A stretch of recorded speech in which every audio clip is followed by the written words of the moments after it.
বিওর আমি আনিসুর রহমান আনিস। আবারও একটি মর্মান্তিক বিমান দুর্ঘটনা, যেখানে বিমান নয়, একটা জেট, যাত্রীবাহী জেট এবং সামরিক হেলিকপ্টারের সংঘর্ষ আমেরিকার ওয়াশিংটন ডিসিতে, যেখানে যারা ছিলেন ৬০ জন যাত্রী এবং ৪জন ক্রু সহ সবাই, কেউই বেঁচে নেই।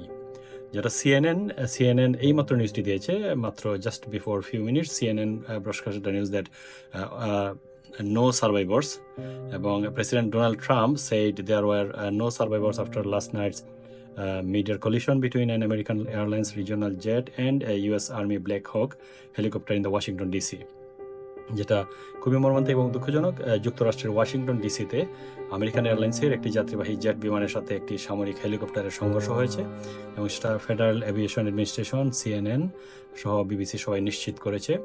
স্থানীয় সময় রাত 9টার দিকে রিগান ওয়াশিংটন ন্যাশনাল এয়ারপোর্টের রানওয়ে 33-এর কাছাকাছি ঘটনাটি ঘটে। যাত্রীবাহী বিমানটিতে মোট 60 জন যাত্রী এবং 4 জন ক্রু সদস্য ছিলেন, আর হেলিকপ্টারে 3 জন মার্কিন সৈন্য ছিলেন। হতাহতের বিষয়ে আনুষ্ঠানিকভাবে নিশ্চিত করা না গেলেও সিএনএন যেটা কনফার্ম করেছে যে সার্ভাইভার যারা ছিলেন 64 জনেই কেউই আর বেঁচে নেই। ইতিমধ্যে খবর এসছে বিভিন্ন নিউজ মিডিয়া, বিবিসি থেকে এবং সিএনএন থেকে, যে 30 জনের বেশি মরদেহ উদ্ধার করেছে, বাট সিএনএন কনফার্ম করেছে এবং প্রেসিডেন্ট ডোনাল্ড ট্রাম্প কনফার্ম করেছেন যে কেউই সার্ভাইভ করতে পারেনি, কেউই বেঁচে নেই। ইতিমধ্যে উদ্ধার কাজ শুরু হয়েছে এবং আমরা দেখা গেছে যে উদ্ধারকর্মীরা ওয়াশিংটন ডিসির জরুরি পরিষেবা বিভাগ জানিয়েছে যে বিমানটিতে পোটোম্যাক নদীতে বিধ্বস্ত হয়েছে বিমানটি। ইতিমধ্যে উদ্ধার কাজ শুরু করেছে এবং নৌকাগুলো নিখোঁজ ব্যক্তিদের অনুসন্ধানে কাজ করছে। এফএএ সূত্রে জানা গেছে দুর্ঘটনায় আমেরিকান ইগল ফ্লাইট 5342 যা কানসাস থেকে ওয়াশিংটন ডিসির উদ্দেশ্যে যাত্রা করেছিল। এটি পিএসএ এয়ারলাইন্স দ্বারা পরিচালিত একটি CRJ 700 মডেলের বিমান ছিল। জরুরি বিভাগের একজন চিফ জন ডনেলি বলেছেন, প্লেনের বিভিন্ন নৌকাগুলো খুঁজে পেলেও কেউ আদৌ বেঁচে আছে কিনা সেটা তারা জানেন না।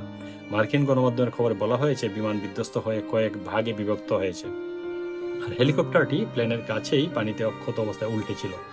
সিবিএস জানাচ্ছে দুর্ঘটনায় জড়িত সামরিক হেলিকপ্টারটি ছিল একটি ইউএস আর্মির ব্ল্যাক হক হেলিকপ্টার, যেটি মূলত প্রশিক্ষণের কাজে ব্যবহার করা হচ্ছিল।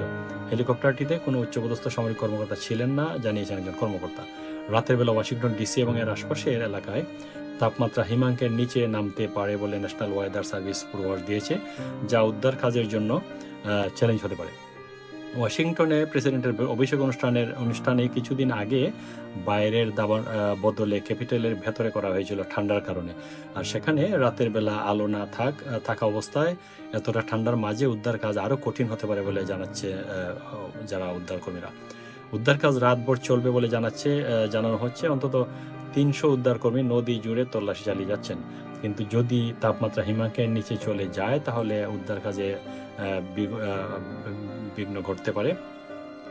রিগান ওয়াশিংটন ন্যাশনাল এয়ারপোর্ট কর্তৃপক্ষ জানিয়েছে সেখানে সমস্ত ফ্লাইটের উড্ডয়ন অবতরণ আপাতত স্থগিত রাখা হয়েছে। বিমানগুলোকে 28 মাইল দূরের ডালাস আন্তর্জাতিক বিমানবন্দরে ঘুরিয়ে দেওয়া হচ্ছে। বিওর আসলে খুবই মর্মান্তিক যে 64 জন যাত্রী এবং ক্রু সবার, আজকে প্রেসিডেন্ট নিজে ডিক্লেয়ার করেছেন যে তারা কোনো সব সূত্র মতে, এবং সিএনএন যেটা কনফার্ম করেছে যে 64 জনের কেউই বেঁচে নেই, যারা তারা কনফার্ম করেছেন। যদিও ডেড বডি, অনেকগুলি ডেড বডি, প্রায় 32টির মতো ডেড বডি পেয়েছেন, কিন্তু আসলে ডিফিকাল্ট। তারা যে ডিক্লেয়ারটা করেছেন আসলে সিএনএন ক্লিয়ার করেছে কিছুক্ষণ আগে, এবং president Donald Trump said there were no survivors after last night's mid-air collision. ধন্যবাদ আপনাদের সবাইকে। যদি আমার ভিডিওটি ভালো লাগে, আপনাদের অনুরোধ যে আমার kindly subscribe my YouTube channel. আমার ইউটিউব চ্যানেলটি হচ্ছে Anispic, ANISPIC, Anispic, one word. Thank you আপনাদের সবাইকে। Thank you for listening me. Thank you.